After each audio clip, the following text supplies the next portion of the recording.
చంద్రబాబు నాయుడు గారి నాయకత్వంలో బ్రహ్మాండంగా గ్రామాలలో కానీ అభివృద్ధి కానీ ఏ కార్యక్రమం అయినా సరే బ్రహ్మాండంగా చేసినాం కాబట్టి కాలంలో ఎత్తుకొని తిరిగి మళ్ళీ కష్టపడ్డాం, కూటమి అందరం కలిసి పోరాడినాం. పోరాడి ఈరోజు మళ్లీ అధికారంలోకి వచ్చి ప్రజలకు సేవ చేస్తా ఉన్నారు. ఇవన్నీ కూడా వాళ్ళకి కనపడవు, వినపడవు. ఎక్కడో ఏదో జరిగితే అవి కావాలి, అవునా? ఏదో జరిగితే అవి మాత్రమే కావాలి. గుడ్డా రాజశేఖర్కి ఫారెస్ట్ డిపార్ట్మెంట్ లో కొట్టినాడు.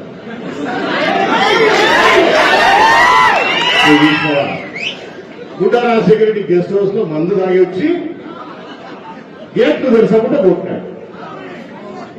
వీడు నాకు పెగ్గు కలుపుతున్నాడా?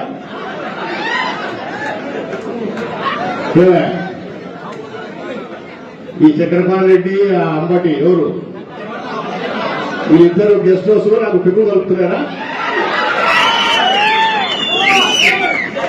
అంటే అప్పుడే కదా నేను గెస్ట్ హౌస్ లో, ఇప్పుడు నేను గెస్ట్ హౌస్ లో మందు తాగి వచ్చినా అంటే వాళ్ళు నా పక్కన ఉంటేనే కదా, లేకపోతే ఎట్టొస్తుంది నేను గెస్ట్ హౌస్ లో వచ్చినట్టు.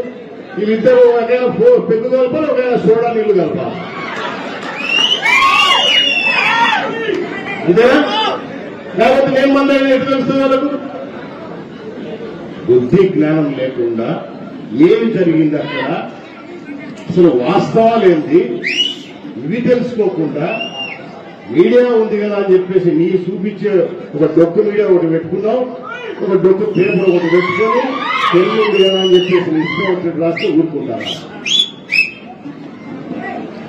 వీళ్ళ తాటాకు చెప్పలకు మనమే భయపడం లేదు. మళ్ళా ఆయన ఏం మాట్లాడతారు? చంద్రబాబు నాయుడు గారు, పవన్ కళ్యాణ్ గారు, ఎందుకంటే అశోక్ మీద కూడా కేసు ఉంది, జనసేన ఇన్ఛార్జి కదా, అంటే వాళ్ళ ప్లాన్ కాబట్టి ఏమైనా పెట్టదా? బీజేపీ ఇన్ఛార్జి అవునా? టీవీలు కూడా పెట్టింటే ఇంకా సరిపోయింది అనుకుంటున్నారేమో. వెనక బండ కూర్చోయింది, మర్చిపోయినారని చెప్పలేమా? నేను ఎట్లా ఈ దరిద్రపు నాయన ప్రజలకు ఏం కావాలన్నా చూడండి అయ్యా. అధికారంలో ఉన్నాం, మేము ఏదైనా చేయకుంటే వేలెత్తి చూపండి, చేస్తాము.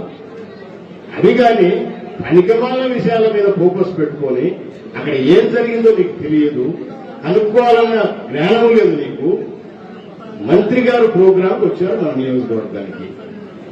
నేను ఆత్మకూరు నుంచి బయలుదేరితే గెస్ట్ హౌస్ లో ఇప్పుడు మంది రావు జ్ఞానంగా నేనుగా శ్రీశైలమే చేరలే, దారిలోనే ఉండగా దూరణాల దగ్గర చెక్ పోస్ట్ టయానికే దాటినాను. 9 గంటలకు గేటు చూస్తారు, అవునా? టయానికే దాటినా. అక్కడికి పోయినా శిఖరం దగ్గర బండి ఆపిన, ఎందుకంటే అప్పుడు 10 గంటలైంది. నాకు ఎదురుగా బండ్లు వస్తున్నాయి, రాకూడదు. కొంతమంది వదులుతున్నారు, కొంతమంది వదలడంలో వాళ్ళు ఏదో చిన్న గలాట పెట్టుకున్నారు. నేను బండి ఆపి వాళ్ళని నడిచి ఎవరెవరు డ్యూటీలు ఉన్నారో ఫోటోలు తీసుకున్నాను. ఇది నేను చేసేదయ్యా. వాడిని మన పిల్లోడు, వాడికి వాడు ఎవడైతే నేను కొట్టానని చెప్తారో వాడు మన పిల్లోడే. నాకు చేయి ఫ్రీగా దొరుకుతుంది. రారా సార్ మనం కొట్టాడు వీళ్ళు చూపిస్తాను. ఆ పిల్లోడు మన పిల్లోడు, వాళ్ళని ఎందుకు కొడతాయి? నేను ఈ రోజు నేను కాదు వాళ్ళే కూర్చోవాలి. ఎవరైతే ఆ ఇస్మాయిల్ అని పిల్లోడో మన పిల్లోడో కాదు, లేకపోతే వైఎస్ఆర్ పడ్డాడో కనుక్కోవాలి. యశోలో మందు తాగించి గేట్లు తెరసకుంటే ఎమ్మెల్యే వస్తే నువ్వు గేటు తీయవా అని కొట్టానంట. దిగి చెప్తే ఇందాక ఒక పక్క చక్రపాణి పెగ్గు వస్తుంటే ఒక పక్క అంబటరావు చూడాలి. వాస్తవాలు తెలుసుకోకుండా అనవసరంగా మాట్లాడి దాని పెద్ద రాత్రి ఏమి కాదు. మనకు పార్టీలు కూడా 2 పార్టీలు క్షుణ్ణంగా, చంద్రబాబు నాయుడు గారు కానీ అటు పవన్ కళ్యాణ్ గారు కానీ విషయం ఏం జరిగింది క్షుణ్ణంగా తెలుసుకున్నారు కాబట్టి మనం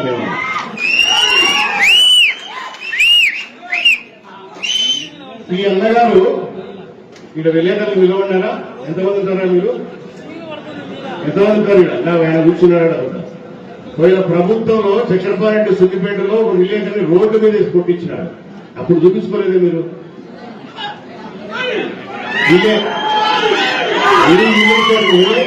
రోడ్డు మీద సంతే మీరు చూపించుకోలేదే? ఏడవారా మీరు? వీళ్ళ విలేకరిని రోడ్డు మీద స్పందించినాడు. పాపం ఆయన ప్రజాస్వామ్యం చేశాడు. 5 మంటలు చేయించాను నేను మా నియోజకవర్గంలో మనం అధికారంలోకి వస్తే ఈ చక్రపాణి తిక్కగుతలు చూస్తాను. ఎన్ని మంటలు? 5 మందిని చంపించినాడు నేను. అదే పని, నాకు వేరే పని లేదు. మనుషులు చంపించడమే పని నాకు. తిక్కగుతల ఏదో 4 మైకులు వాళ్ళు పెట్టారు కదా అని చెప్పేసి నీ బుద్ధుడు మాట్లాడితే నీకు చెప్తూనే ఉన్నా. నువ్వేమన్నా నర్సిపోయినా నువ్వేమన్నా పొరపాటు నాకు మాట్లాడలేవు, నా బొత్తు వీకలేవు, నన్ను ఏం చేసుకోలేవు. బిడ్డ ఉంటూ వెయిట్ చేయి, కథ పెడుతూనే ఉంటుంది. ఏమంత ఉబులాట పడాకు. విషయాలు కనుక్కోకుండా ఈ బుద్ధి ఉన్నట్టు మాట్లాడితే ఇక్కడ ఒప్పుకునే వాళ్ళు ఎవరు లేరు.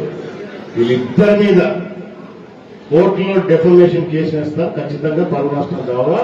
ఎవరైతే అమ్మటి రాంబాబు ఉన్నారో, చంద్రబాబు రెడ్డి ఉన్నారో, నేను న్యాయం చేసే న్యాయంతో నాకు టెస్ట్ చేయొచ్చు కదా. నాకు ఏమి నువ్వు ఇస్తే రానా? టెస్ట్ చేయించుకుందరా? నువ్వు నిజాయితీ నిరూపించుకుందరా? నువ్వు తాగినవా లేదా అని చెప్పేసి నువ్వు ఆరోపణ చేస్తున్నా, నిజాయితీ చూపించుకున్నా పిలుచు వస్తే కదా ఆసుపత్రికి. వాడికి టెస్ట్ చేస్తాడు కదా నేను తాగినా లేదు. వాడు ఇస్తారు కదా నీకు రిపోర్టు. ఈడ ఇక్కడ కూతురు చిక్కవాళ్ళు మాడితే ప్రజలు ఊరుకుంటారు అన్నమాట. ఎవరు ప్రజలు ఊరుకున్నారు? ఈ రోజు ఒక విషయం నాకు ఎందుకు వేసేది అంటే అవి అన్ని చెప్పకూడదు. ఫారెస్ట్ డిపార్ట్మెంట్ తో ఎంతమంది ఇబ్బంది పడినారో మన నియోజకవర్గం తెలుసు, పక్క నియోజకవర్గాలు కూడా తెలుసు. ఏ రకంగా ఇబ్బందులు పడుతున్నారు, వాళ్ళ వల్ల సమస్యలు, అనేకమైన సమస్యలు ఉన్నాయి. ఈ సమస్యలన్నీ కూడా మన ముఖ్యమంత్రి గారి దృష్టికి, మన సంబంధిత శాఖ మంత్రులు మన పవన్ కళ్యాణ్ గారు ఆయన దృష్టికి, ఏమి ఎందుకు జరుగుతోంది ఇక్కడ, అభివృద్ధి చేయాలంటే వాళ్ళతో ఇబ్బంది వస్తోంది, సంక్షేమం చేయాలంటే ఇబ్బంది వస్తూ ఉంది, ఒక పైప్ లైన్ వేయాలంటే గ్రామాలలో నీళ్లు తాగడానికి నీళ్లు వేయాలంటే కూడా వాళ్ళు అనేక అడ్డంకులు సృష్టిస్తున్నారు. సో ఇవన్నీ మేము దృష్టికి తీసుకుపోతాం, గతంలో తీసుకుపోయాం, ఇప్పుడు కూడా తీసుకుపోతాం. ఏవి ఆగవు ప్రజల కోసము ఖచ్చితంగా ప్రజలు పని చేసి ఇస్తాం. భారత్లో వచ్చిన ఆగవు, ఇంకోటి వచ్చిన ఆగవు. గౌరవంగా మర్యాదగా మనం ప్రభుత్వంలో ఉన్నాం కాబట్టి ప్రభుత్వానికి తెలియజేసిన బాధ్యత మనకు ఉంది కాబట్టి. ఎందుకంటే ఈ లంగనాయాలు ఇష్టం వచ్చేట్టు మాట్లాడతారు కదా, వెనకాల ముందు లేదు, అవునా? మీడియా ఉంది కదా, చెన్ను ఉంది కదా, రాసుకుంటున్నారు. మనలో జాగ్రత్తగా చూసుకొని ఖచ్చితంగా ఇవన్నీ చేస్తాం. ప్రజలకు కావాల్సిన కార్యక్రమాలు ఖచ్చితంగా చేస్తాం. ఒక్కటి మాత్రం నిజమే, రేపు అసెంబ్లీలో కూడా మాట్లాడతలేదు. బుడ్డా రాజశేఖర్ రెడ్డి, బుడ్డా సీతారామరెడ్డి, బుడ్డా రేవంత్ రెడ్డి 50 సంవత్సరానికి రాజకీయం చేస్తుంటే కూడా మనం ఎవరో లేదు. మీ పుణ్యమైన మా ఇంటర్నేషనల్ కూడా వచ్చేసినాం. చాలా చాలా థ్యాంక్స్ బ్రదర్ మీకు, మీడియా వాళ్ళకు. అవునా? ఒకవేళ రాష్ట్రంలో తెలిసి ఎంతమంది తెలిసింది కదా, మన జిల్లాలో 10 మంది ఎమ్మెల్యేలకు, అపోజిషన్ వాళ్ళకు, పక్క జిల్లా వారికి, మహాగర్త రాయలసీమ అంటే పోతే కొంతమందికి, అంతేనా? 50 ఏళ్ళకి రాజకీయం చేస్తుంది.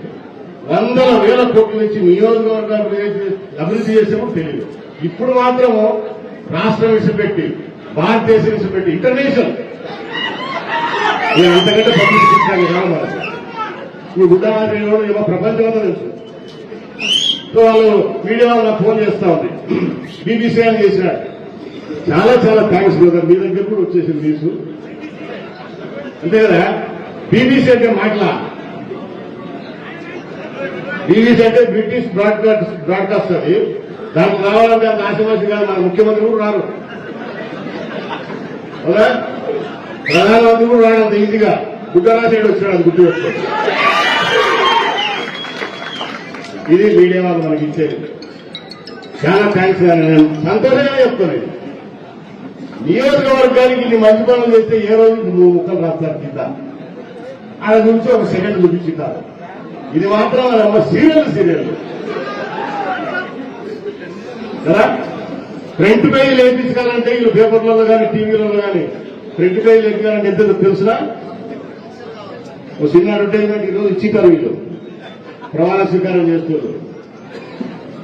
ఎందుకు మీకు కూడా చెప్తున్నానంటే వాస్తవాలు చూపండి దయచేసి. గుడ్డరాశేడు తప్పు చూపించు, నిలబడి రోడ్డు మీద మోకాలు నిలబడి క్షమాపణ చెప్తాడు.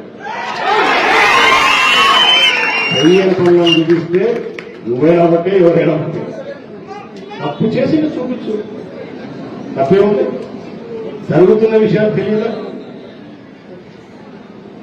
సో అక్కడ నేను ఎప్పుడు భయపడను. భయపడాలి మీరు కూడా ఎవరు భయపడాలి. అన్నకేమో జరిగిపోయింది, ఆయనకేమో జరిగిపోయింది, ఏమీ జరగదు. ప్రజల్లో ఉన్నంత కాలం మన 3 పార్టీలు ప్రజల కోసమే పుట్టినాయి, గుర్తుపెట్టుకోండి. మన సిద్ధాంతమే పేదవాడి కోసం నిలబడే పార్టీ తెలుగుదేశం పార్టీ కానీ జనసేన కానీ బీజేపీ కానీ, గుర్తుపెట్టు. ఆ సిద్ధాంతంలో పుట్టినాం, పెరిగినాం, దాంట్లోనే సస్తాం. అదే ఈ తప్పుకాయలకల్లా భయపడేది ఏదో 4 రోజులు ఇచ్చారు హ్యాపీ కదా. ఇప్పుడు 50,000 కూడా రాసేది అనుకుంటారు సార్, నమస్కారం సార్. అంతే కదా. ఒక్కరన్నా ఎవరు అడిగారు నన్ను? ఒక్క మీడియా వాళ్ళు నాకు ఫోన్ చేశారా? ఎవరన్నా నాకు ఫోన్ చేశారా? ఎలక్ట్రానిక్ కానీ ప్రింట్ కానీ ఏ ఒక్కరన్నా నాకు ఫోన్ చేశారా? కొంతమంది ఉత్సాహంగా నా దగ్గరకు వచ్చినారులే. ఏం జరిగింది చెప్పేటప్పుడు చెప్తాను, నేను తొందరపడద్దు. ఈ రోజు ఒక శాంపిల్ ఇచ్చా, అది వస్తుంది ఉంటుంది. అవునా? ఈరోజు శాంపిల్ ఒకటే. అవన్నీ ఏం భయపడవమ్మా. అప్పుడు పనులు చేసినప్పుడు భయపడతారు, అప్పుడు పనులు ఏమో ఎవరు భయపడతాం. మేము ప్రజల కోసం ఉన్నాం, ప్రజల కోసం కష్టపడతాం. పార్టీ కార్యకర్తల నాయకులు కాపాడుకుంటాం. వాళ్ళ మీద చేయాలి. ఈ 50 సంవత్సరాల నుంచి చాలా మాతో నమ్మి మాతో నడుస్తున్నారంటే, మాకు సహచరులుగా ఉన్నారంటే ఆషామాషి కాదు.